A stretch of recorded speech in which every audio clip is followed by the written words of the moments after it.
Kang Deddy Mulyadi yang biasa akrab disapa Gubernur Jawa Barat ini gebrakannya memang terlalu berani. Ini ada seorang pengacara ketika ditampil di TV One di acara Catatan Demokrasi, beliau dengan menggebu-gebu menyebut Kang Deddy itu pencitraan. Akan dinamakan pencitraan kalau gebrakan-gebrakan itu tidak dieksekusi dengan peraturan.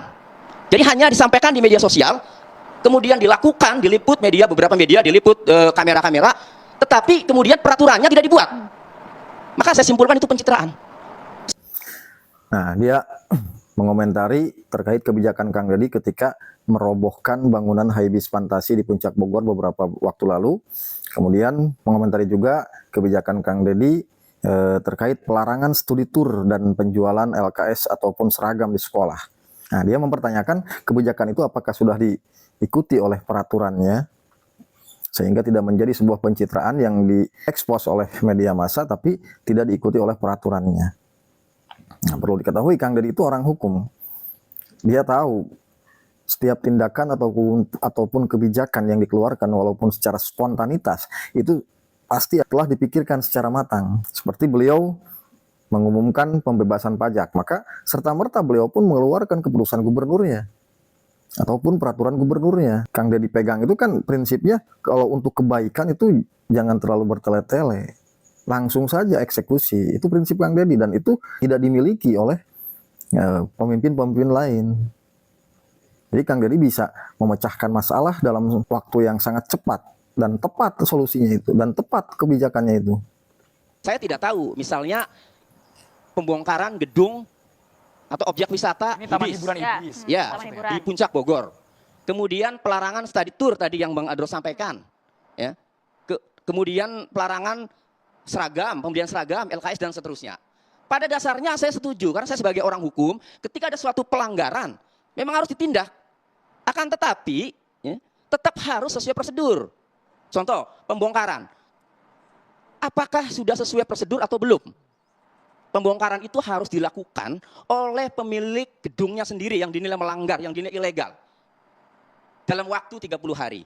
Jika tidak dibongkar sendiri sesuai dengan batas waktu yang telah ditentukan, baru kemudian pemerintah daerah mengambil alih untuk membongkarnya. Saya tidak tahu apakah pembongkaran gedung Hibis itu sudah sesuai prosedur atau belum. Kemudian yang di Bekasi ada larangan. Ini tanah siapa? Lebih bagus lagi dikaji dulu tuh, dipanggil wali kotanya, dipanggil bupatinya, dilihat, dicek, benar-benar diploting oleh BPN. Suratnya apa? Dilihat, beli dari mana? Jangan sampai turun itu masih tanda tanya, ini tanah siapa? Nah, itu kan artinya kurang persiapan. Nah, ada yang lucu di sini. Nah, ini seorang pengacara kok bisa-bisanya mengomentari ketika Kang Deddy membongkar bangunan di atas di daerah Sungai Bekasi itu. Katanya Kang Deddy bertanya dulu ini tanah siapa. Dia beranggapan bahwa Kang Deddy kurang persiapan.